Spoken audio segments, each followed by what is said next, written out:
जयशंकर प्रसाद की कहानी पुरस्कार।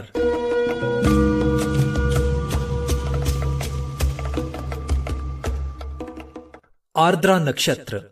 आकाश में काले काले बादलों की घुमड़, जिसमें देव दुंदुभि का गंभीर घोष। प्राची के एक निरभ्र कोने से स्वर्ण पुरुष झांकने लगा था।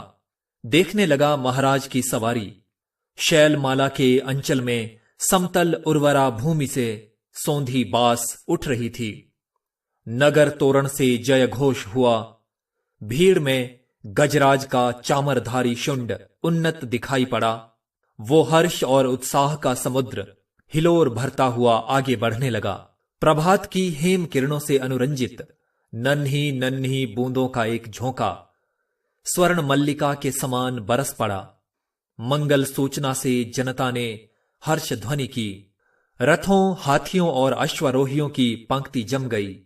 दर्शकों की भीड़ भी कम न थी। गजराज बैठ गया। सीढ़ियों से महाराज उतरे।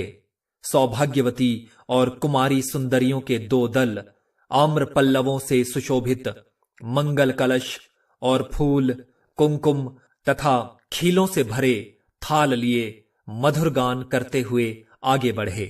महाराज के मुख पर मधुर मुस्कान थी। पुरोहित वर्ग ने स्वस्त्ययन किया। स्वर्ण रंजित हल की मूठ पकड़कर महाराज ने जुते हुए सुंदर पुष्ट बैलों को चलने का संकेत किया। बाजे बजने लगे। किशोरी कुमारियों ने खीलों और फूलों की वर्षा की। कौशल का ये उत्सव प्रसिद्ध था। एक दिन के लिए महाराज को कृषक बनना पड़ता। उस दिन इंद्र पूजन की धूमधाम होती।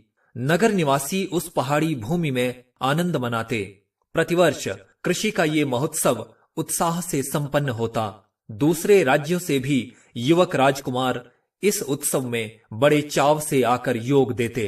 मगध का एक राजकुमार अरुण अपने रथ पर बैठा बड़े कुतूहल से ये दृश्य देख रहा था। बीजों का एक थाल लिए कुमारी मधुलिका महाराज के साथ थी। बीज बोते हुए महाराज जब हाथ बढ़ाते तब मधुलिका उनके सामने थाल कर देती। ये खेत मधुलिका का था, जो इस साल महाराज की खेती के लिए चुना गया था। इसलिए बीज देने का सम्मान मधुलिका ही को मिला। वो कुमारी थी, सुंदरी थी। कौशेय वसन उसके शरीर पर इधर उधर लहराता हुआ स्वयं शोभित हो रहा था। वो कभी उसे संभालती और कभी अपने रूखे अलकों को। कृषक बालिका के शुभ्र भाल पर श्रम कणों की कमी न थी। वे सब बरौनियों में गुंथे जा रहे थे। सम्मान और लज्जा उसके अधरों पर मंद मुस्कुराहट के साथ सिहर उठते। किंतु महाराज को बीज देने में उसने शिथिलता नहीं की। सब लोग महाराज का हल चलाना देख रहे थे, विस्मय से, कुतूहल से। और अरुण देख रहा था कृषक कुमारी मधुलिका को। आहा, कितना भोला सौंदर्य, कितनी सरल चितवन। उत्सव का प्रधान कृत्य समाप्त हो गया। महाराज ने मधुलिका के खेत का पुरस्कार दिया। थाल में कुछ स्वर्ण मुद्राएं। वो राजकीय अनुग्रह था। मधुलिका ने थाली सिर से लगा ली, किंतु साथ ही उसमें रखी स्वर्ण मुद्राओं को महाराज पर न्योछावर करके बिखेर दिया। मधुलिका की उस समय की ऊर्जस्वित मूर्ति लोग आश्चर्य से देखने लगे। महाराज की भ्रिकुटी भी जरा चढ़ी ही थी कि मधुलिका ने सविनय कहा, देव, ये मेरे पितामहों की भूमि है। इसे बेचना अपराध है, इसलिए मूल्य स्वीकार करना मेरी सामर्थ्य के बाहर है। महाराज के बोलने के पहले ही वृद्ध मंत्री ने तीखे स्वर से कहा, अबोध, क्या बक रही है? राजकीय अनुग्रह का तिरस्कार? तेरी भूमि से चौगुना मूल्य है। तेरी भूमि से चौगुना मूल्य है। फिर कौशल का तो ये सुनिश्चित राष्ट्रीय नियम है। तू आज से राजकीय रक्षण पाने की अधिकारिणी हुई। इस धन से अपने को सुखी बना। राजकीय रक्षण की अधिकारिणी तो सारी प्रजा है मंत्रीवर। महाराज को भूमि समर्पण करने में तो मेरा कोई विरोध न था और न है, किंतु मूल्य स्वीकार करना असंभव है। मधुलिका उत्तेजित हो उठी। महाराज के संकेत करने पर मंत्री ने कहा, देव, वाराणसी युद्ध के अन्यतम वीर सिंघमित्र की ये एकमात्र कन्या है। महाराज चौंक उठे। सिंघमित्र की कन्या, जिसने मगध के सामने कौशल की लाज रख ली थी, उसी वीर की मधुलिका कन्या है? हां देव, सविनय मंत्री ने कहा। इस उत्सव के परंपरागत नियम क्या है मंत्रीवर? महाराज ने पूछा। देव, नियम तो बहुत साधारण हैं। किसी भी अच्छी भूमि को इस उत्सव के लिए चुनकर नियमानुसार पुरस्कार स्वरूप उसका मूल्य दे दिया जाता है, वो भी अत्यंत अनुग्रहपूर्वक, अर्थात भू संपत्ति का चौगुना मूल्य उसे मिलता है। उस खेती को वही व्यक्ति वर्ष भर देखता है, वो राजा का खेत कहा जाता है। महाराज को विचार संघर्ष से विश्राम की अत्यंत आवश्यकता थी। महाराज चुप रहे। जय घोष के साथ सभा विसर्जित हुई। सब अपने अपने शिविरों में चले गए, किंतु मधुलिका को उत्सव में फिर किसी ने न देखा। वो अपने खेत की सीमा पर विशाल मधुक वृक्ष के चिकने हरे पत्तों की छाया में अनमनी चुपचाप बैठी रही। रात्रि का उत्सव अब विश्राम ले रहा था। राजकुमार अरुण उसमें सम्मिलित नहीं हुआ। अपने विश्राम भवन में जागरण कर रहा था। आंखों में नींद न थी। प्राची में जैसी गुलाली खिल रही थी, वो रंग उसकी आंखों में था। सामने देखा तो मुंडेर पर कपोती एक पैर पर खड़ी पंख फैलाए अंगड़ाई ले रही थी। अरुण उठ खड़ा हुआ। द्वार पर सुसज्जित अश्व था। वो देखते देखते नगर तोरण पर जा पहुंचा। रक्षकगण ऊंघ रहे थे। अश्व के पैरों के शब्द से चौंक उठे। युवक कुमार तीर सा निकल गया। सिंधु देश का तुरंग प्रभात के पवन से पुलकित हो रहा था। घूमता घूमता अरुण उसी मधुक वृक्ष के नीचे पहुंचा, जहां मधुलिका अपने हाथ पर सिर धरे हुए खिन्न निद्रा का सुख ले रही थी। अरुण ने देखा, एक छिन्न माधवी लता वृक्ष की शाखा से च्युत होकर पड़ी है। सुमन मुकुलित भ्रमर निस्पंद थे। अरुण ने अपने अश्व को मौन रहने का संकेत किया, उस सुषमा को देखने के लिए, परंतु कोकिल बोल उठा, जैसे उसने अरुण से प्रश्न किया, छी, कुमारी के सोए हुए सौंदर्य पर दृष्टिपात करने वाले धृष्ट, तुम कौन? मधुलिका की आंखें खुल पड़ी। उसने देखा एक अपरिचित युवक। वो संकोच से उठ बैठी। भद्रे, तुम ही ना कल के उत्सव की संचालिका रही हो? उत्सव? हां, उत्सव ही तो था। कल उस सम्मान।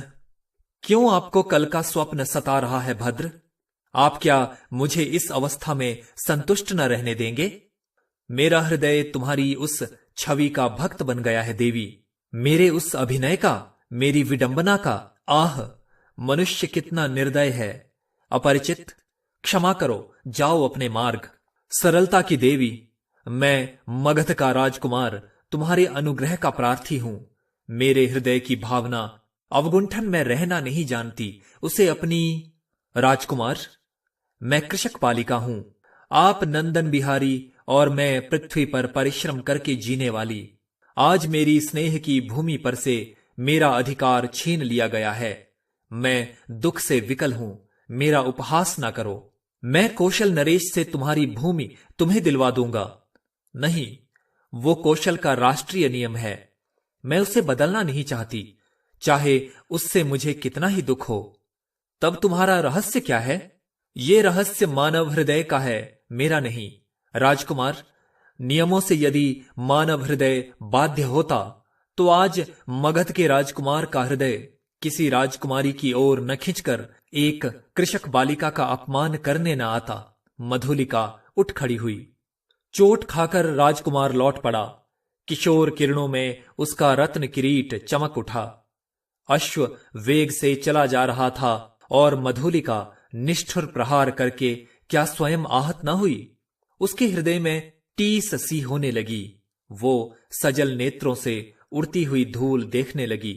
मधुलिका ने राजा का प्रतिपादन अनुग्रह नहीं लिया। वो दूसरे खेतों में काम करती और चौथे पहर रूखी सूखी खाकर पड़ी रहती। मधुक वृक्ष के नीचे छोटी सी पर्ण कुटीर थी। सूखे डंठलों से उसकी दीवार बनी थी। मधुलिका का वही आश्रय था। कठोर परिश्रम से जो रूखा अन्न मिलता वही उसकी सांसों को बढ़ाने के लिए पर्याप्त था। दुबली होने पर भी उसके अंग पर तपस्या की कांति थी। आसपास के कृषक उसका आदर करते। वो एक आदर्श बालिका थी। दिन, सप्ताह, महीने और वर्ष बीतने लगे। शीतकाल की रजनी, मेघों से भरा आकाश जिसमें बिजली की दौड़ धूप, मधुलिका का छाजन टपक रहा था। ओढ़ने की कमी थी।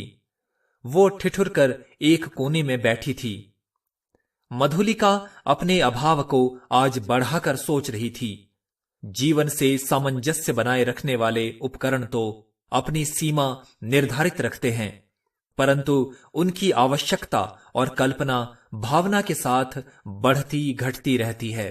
आज बहुत दिनों पर उसे बीती हुई बात स्मरण हुई। 2 नहीं 3 वर्ष हुए होंगे। इसी मधुक के नीचे प्रभात में तरुण राजकुमार ने क्या कहा था? वो अपने हृदय से पूछने लगी। उन चाटुकारी के शब्दों को सुनने के लिए उत्सुक सी वो पूछने लगी, क्या कहा था? दुख दग्ध हृदय उन स्वप्न सी बातों को स्मरण रख सकता था, और स्मरण ही होता तो भी कष्टों की इस काली निशा में वो कहने का साहस करता। हाय रे विडंबना! आज मधुलिका उस बीते हुए क्षण को लौटा लेने के लिए विकल थी। दारिद्र्य की ठोकरों ने उसे व्यथित और अधीर कर दिया है। मगध की प्रासाद माला के वैभव का काल्पनिक चित्र उन सूखे डंठलों के रंध्रों से नभ में बिजली के आलोक में नाचता हुआ दिखाई देने लगा। खिलवाड़ी शिशु जैसे श्रावण की संध्या में जुगनू को पकड़ने के लिए हाथ लपकाता है, वैसे ही मधुलिका मन ही मन कर रही थी। अभी वह निकल गया। वर्षा ने भीषण रूप धारण किया। गड़गड़ाहट बढ़ने लगी। ओले पड़ने की संभावना थी। मधुलिका अपनी जर्जर झोंपड़ी के लिए कांप उठी। सहसा बाहर कुछ शब्द हुआ। कौन है यहां? पथिक को आश्रय चाहिए। मधुलिका ने डंठलों का कपाट खोल दिया। बिजली चमक उठी। उसने देखा एक पुरुष घोड़े की डोर पकड़े खड़ा है। सहसा वो चिल्ला उठी, राजकुमार! मधुलिका! आश्चर्य से युवक ने कहा। एक क्षण के लिए सन्नाटा छा गया। मधुलिका अपनी कल्पना को सहसा प्रत्यक्ष देखकर चकित हो गई। इतने दिनों के बाद आज फिर? अरुण ने कहा, कितना समझाया मैंने, परंतु मधुलिका अपनी दयनीय अवस्था पर संकेत करने देना नहीं चाहती थी। उसने कहा, और आज आपकी ये क्या दशा है? सिर झुकाकर अरुण ने कहा, मैं मगध का विद्रोही, निर्वासित, कौशल में जीविका खोजने आया हूं। मधुलिका उस अंधकार में हंस पड़ी। मगध के विद्रोही राजकुमार का स्वागत करे एक अनाथिनी कृषक बालिका, ये भी एक विडंबना है।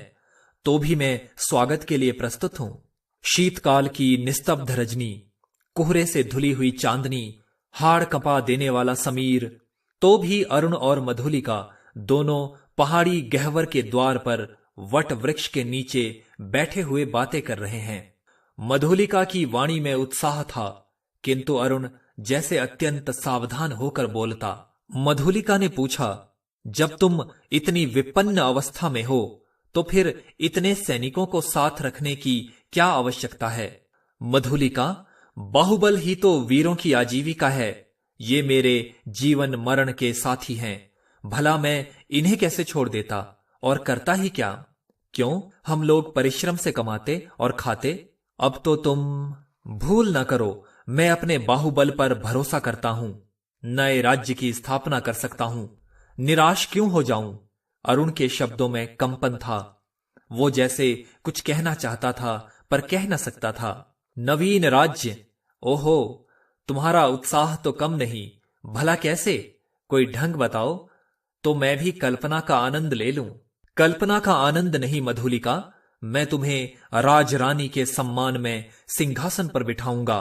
तुम अपने छिने हुए खेत की चिंता करके भयभीत न हो। एक क्षण में सरल मधुलिका के मन में प्रमाद का अंधड़ बहने लगा। द्वंद्व मच गया। उसने सहसा कहा, आह, मैं सचमुच आज तक तुम्हारी प्रतीक्षा करती थी राजकुमार। अरुण ढिठाई से उसके हाथों को दबाकर बोला, तो मेरा भ्रम था, तुम सचमुच मुझे प्यार करती हो। युवती का वक्षस्थल फूल उठा। वो हां भी नहीं कह सकी, ना भी नहीं। अरुण ने उसकी अवस्था का अनुभव कर लिया। कुशल मनुष्य के समान उसने अवसर को हाथ से न जाने दिया। तुरंत बोल उठा, तुम्हारी इच्छा हो तो प्राणों के पण लगाकर मैं तुम्हें इस कौशल सिंहासन पर बिठा दूं। मधुलिके, अरुण के खड्ग का आतंक देखोगी। मधुलिका एक बार कांप उठी। वो कहना चाहती थी नहीं, किंतु उसके मुंह से निकला क्या? सत्य मधुलिका, कौशल नरेश तभी से तुम्हारे लिए चिंतित हैं, ये मैं जानता हूं। तुम्हारी साधारण सी प्रार्थना वो अस्वीकार न करेंगे। और मुझे ये भी विदित है कि कौशल के सेनापति अधिकांश सैनिकों के साथ पहाड़ी दस्युओं का दमन करने के लिए बहुत दूर चले गए हैं। मधुलिका की आंखों के आगे बिजलियां हंसने लगीं। दारुण भावना से उसका मस्तक विकृत हो उठा। अरुण ने कहा, तुम बोलती नहीं हो? जो कहोगे वो करूंगी, मंत्रमुग्ध सी मधुलिका ने कहा। स्वर्ण मंच पर कौशल नरेश अर्धनिद्रित अवस्था में आंखें मुकुलित किए हैं। एक चामरधारिणी युवती पीछे खड़ी अपनी कलाई बड़ी कुशलता से घुमा रही है। चामर के शुभ्र आंदोलन उस प्रकोष्ठ में धीरे धीरे संचलित हो रहे हैं। तांबूल वाहिनी प्रतिमा के समान दूर खड़ी है। प्रतिहारी ने आकर कहा, जय हो देव, एक स्त्री कुछ प्रार्थना लेकर आई है। आंख खोलते हुए महाराज ने कहा, स्त्री प्रार्थना करने आई? आने दो। प्रतिहारी के साथ मधुलिका आई। उसने प्रणाम किया। महाराज ने स्थिर दृष्टि से उसकी ओर देखा और कहा, तुम्हें कहीं देखा है? 3 बरस हुए देव, मेरी भूमि खेती के लिए ली गई थी। ओह, तो तुमने इतने दिन कष्ट में बिताए, आज उसका मूल्य मांगने आई हो, क्यों? अच्छा अच्छा, तुम्हें मिलेगा। प्रतिहारी, नहीं महाराज, मुझे मूल्य नहीं चाहिए। मूर्ख, फिर क्या चाहिए? उतनी ही भूमि, दुर्ग के दक्षिणी नाले के समीप की जंगली भूमि, वहीं मैं अपनी खेती करूंगी। मुझे एक सहायक मिल गया है, वो मनुष्यों से मेरी सहायता करेगा। भूमि को समतल भी बनाना होगा। महाराज ने कहा, कृषक बालिके, वो बड़ी ऊबड़ खाबड़ भूमि है, तिस पर वो दुर्ग के समीप एक सैनिक महत्व रखती है। तो फिर निराश लौट जाऊं? सिंह मित्र की कन्या, मैं क्या करूं? तुम्हारी ये प्रार्थना। देव, जैसी आज्ञा हो। जाओ, तुम श्रमजीवियों को उसमें लगाओ। मैं अमात्य को आज्ञा पत्र देने का आदेश करता हूं। जय हो देव कहकर प्रणाम करती हुई मधुलिका राज मंदिर के बाहर आई। दुर्ग के दक्षिण भयावने नाले के तट पर घना जंगल है।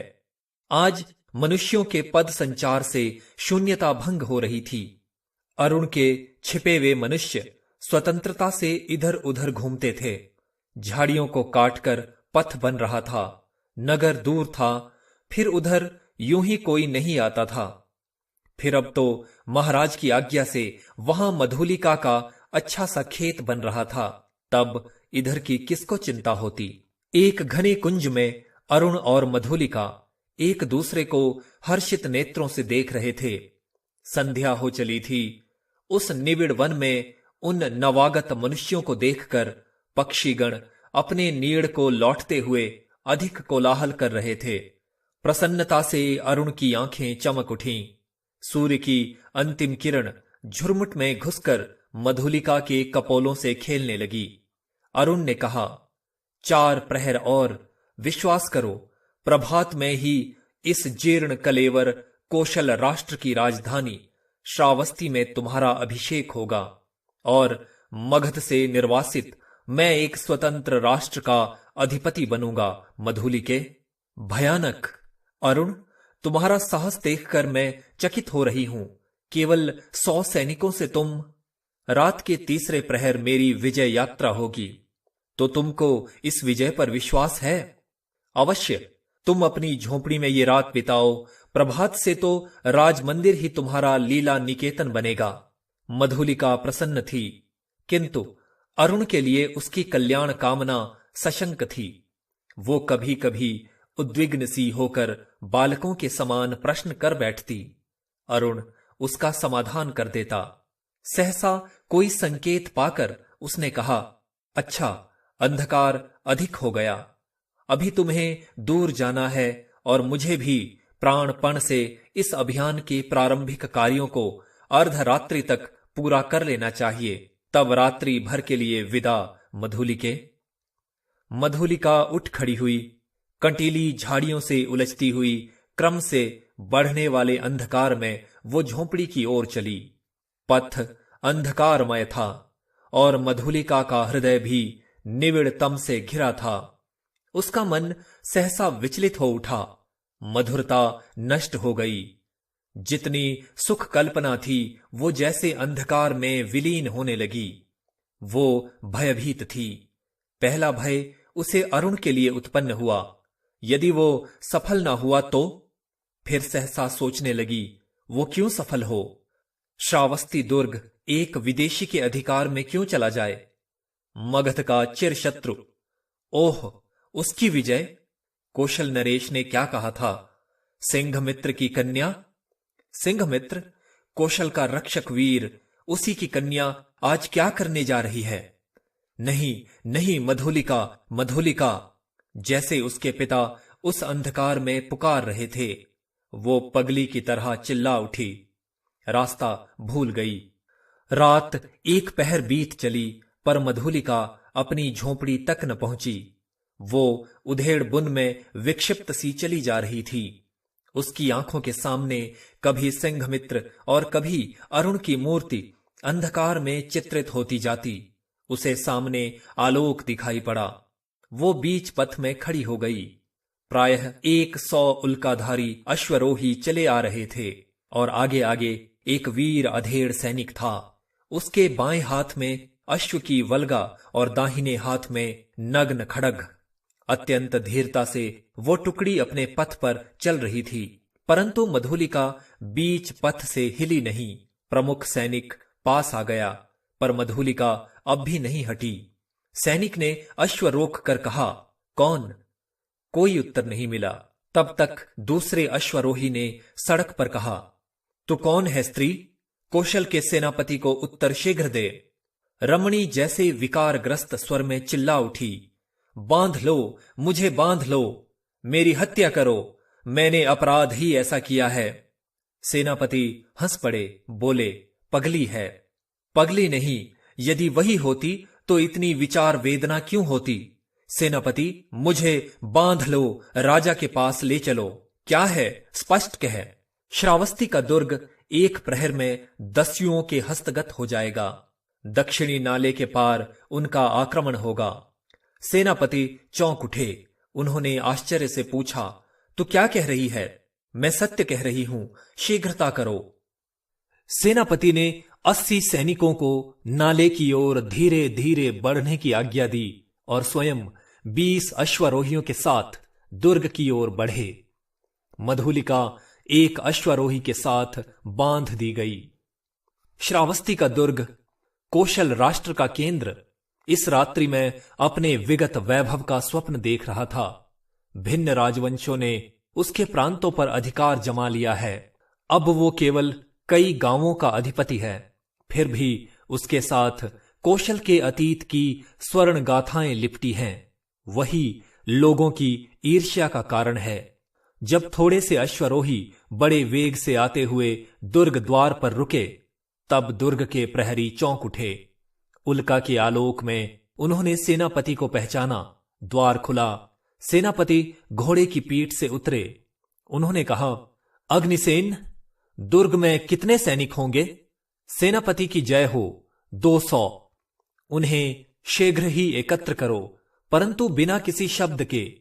100 को लेकर तुम शीघ्र ही चुपचाप दुर्ग के दक्षिण की ओर चलो। आलोक और शब्द न हो। सेनापति ने मधुलिका की ओर देखा। वो खोल दी गई। उसे अपने पीछे आने का संकेत कर सेनापति राज मंदिर की ओर बढ़े। प्रतिहारी ने सेनापति को देखते ही महाराज को सावधान किया। वो अपनी सुख निद्रा के लिए प्रस्तुत हो रहे थे, किंतु सेनापति और साथ में मधुलिका को देखते ही चंचल हो उठे। सेनापति ने कहा, जय हो देव, इस स्त्री के कारण मुझे इस समय उपस्थित होना पड़ा है। महाराज ने स्थिर नेत्रों से देखकर कहा, सिंघमित्र की कन्या, फिर यहां क्यों? क्या तुम्हारा क्षेत्र नहीं बन रहा है? कोई बाधा? सेनापति, मैंने दुर्ग के दक्षिणी नाले के समीप की भूमि इसे दी है। क्या उसी संबंध में तुम कहना चाहते हो? देव, किसी गुप्त शत्रु ने उसी ओर से आज की रात में दुर्ग पर अधिकार कर लेने का प्रबंध किया है और इसी स्त्री ने मुझे पथ में ये संदेश दिया है। राजा ने मधुलिका की ओर देखा। वो कांप उठी। घृणा और लज्जा से वो गड़ी जा रही थी। राजा ने पूछा, मधुलिका, ये सत्य है? हां देव। राजा ने सेनापति से कहा, सैनिकों को एकत्र करके तुम चलो, मैं अभी आता हूं। सेनापति के चले जाने पर राजा ने कहा, सिंघमित्र की कन्या, तुमने एक बार फिर कौशल का उपकार किया। ये सूचना देकर तुमने पुरस्कार का काम किया है। अच्छा, तुम यहीं ठहरो, पहले उन आतताइयों का प्रबंध कर लूं। अपने साहसिक अभियान में अरुण बंदी हुआ और दुर्ग उल्का के आलोक में अतिरंजित हो गया। भीड़ ने जय घोष किया। सबके मन में उल्लास था। श्रावस्ती दुर्ग आज एक दस्यु के हाथ में जाने से बचा था। आबाल वृद्ध नारी आनंद से उन्मत्त हो उठे। उषा के आलोक में सभा मंडप दर्शकों से भर गया। बंदी अरुण को देखते ही जनता ने रोष से हुंकार करते हुए कहा, वध करो। राजा ने सबसे सहमत होकर आज्ञा दी, प्राणदंड। मधुलिका बुलाई गई। वो पगली सी आकर खड़ी हो गई। कौशल नरेश ने पूछा, मधुलिका, तुझे जो पुरस्कार लेना हो मांग। वो चुप रही। राजा ने कहा, मेरी निज की जितनी खेती है मैं सब तुझे देता हूं। मधुलिका ने एक बार बंदी अरुण की ओर देखा। उसने कहा, मुझे कुछ न चाहिए। अरुण हंस पड़ा। राजा ने कहा, नहीं, मैं तुझे अवश्य दूंगा, मांग ले, तो मुझे भी प्राणदंड मिले। कहती हुई वो बंदी अरुण के पास जा खड़ी हुई।